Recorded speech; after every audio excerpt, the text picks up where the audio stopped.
দুধ দিয়ে তিল পনির। পনিরগুলো আগে টুকরো করে নিয়েছি। এখানে 200 গ্রাম মতো পনির আছে। হালকা করে ভাজবো, খুব বেশি ভাজা নয়। বেশি ভাজলে স্বাদটা থাকবে না। শুধু একটু সরষে করে নেবো।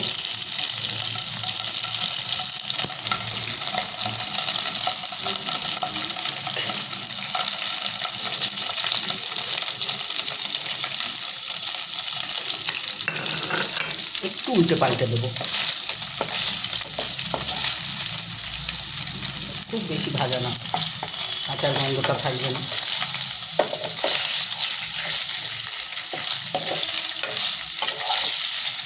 একটু উল্টে পাল্টে দিলেই হয়ে যাবে। লাইট ভাজা।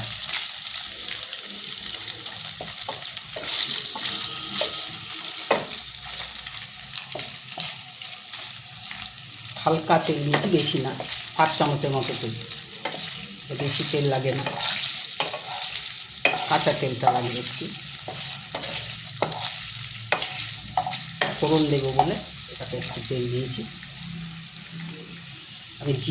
আমি মেথি ফোড়ন দেবো যাতে স্মেলটা ভালো আসে।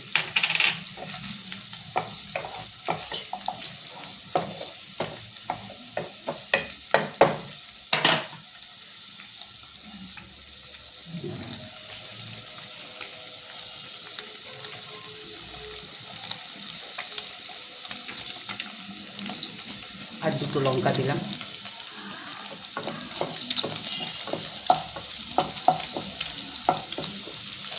পনিরটা দেখে সাইডে রেখেছি, কিন্তু হালকা ভাজা হয়ে গেছে, কাঁচা ভাবটা নেই।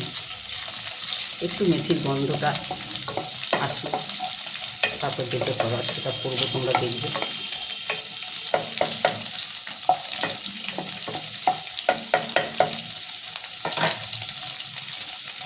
খুব অল্প তেল দিয়েছি।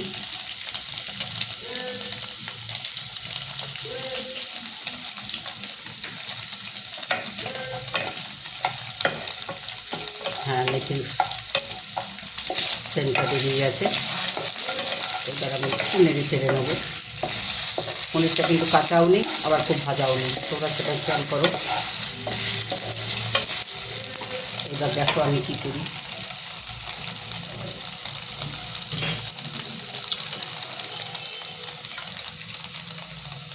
একটু কাঁচা তেল দেবো।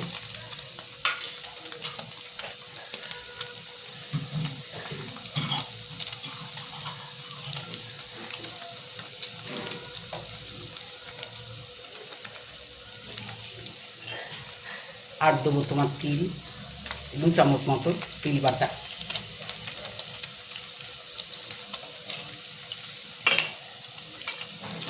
একটু চিনি, এতে গরম মশলা লাগে না, তাহলে তিলের আর এর স্মেলটা থাকবে না।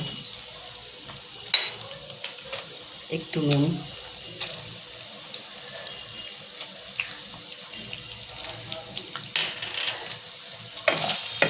একটু মিষ্টি মিষ্টি হবে।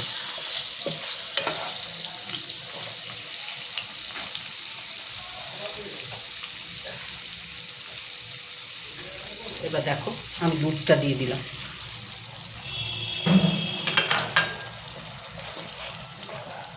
এটা খালি স্টিমই হবে, কিন্তু খেতে দুর্দান্ত লাগবে।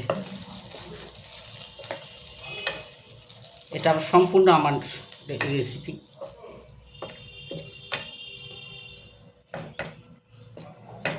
এটায় কোনো হলুদ লাগবে না, কোনো মশলা নেই। কাঁচা লঙ্কা ছিঁড়ে দেবো যাতে গন্ধটা ভালো আসে।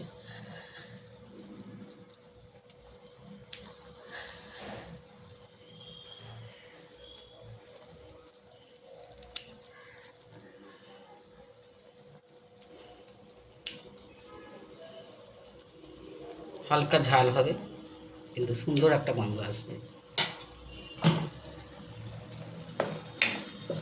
একটু জল দেব, বাটিটা ধুয়ে, দুধের বাটিটা ধুয়ে।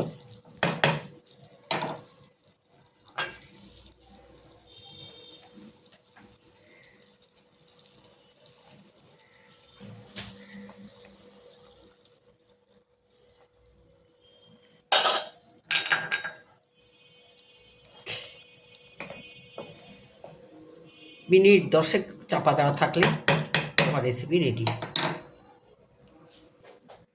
একটু আঁচটা বাড়িয়ে দেবো যাতে ফোটে।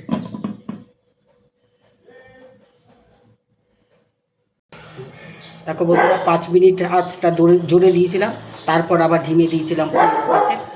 জোরে আঁচ থাকলে দুধ আছে যেহেতু সেহেতু জিনিসটা ধরে যেতে পারে, তার জন্য কিছুক্ষণ বেশি আঁচে দিয়ে তারপর কমিয়ে দিয়েছিলাম। 10 মিনিটের মধ্যে আমার রান্না ডান হয়ে গেছে। দেখো কি সুন্দর দেখতে হয়েছে, এটা খেতেও সুন্দর লাগে, লুচি পরোটা রুটি সবার সাথে খেতে পারবে।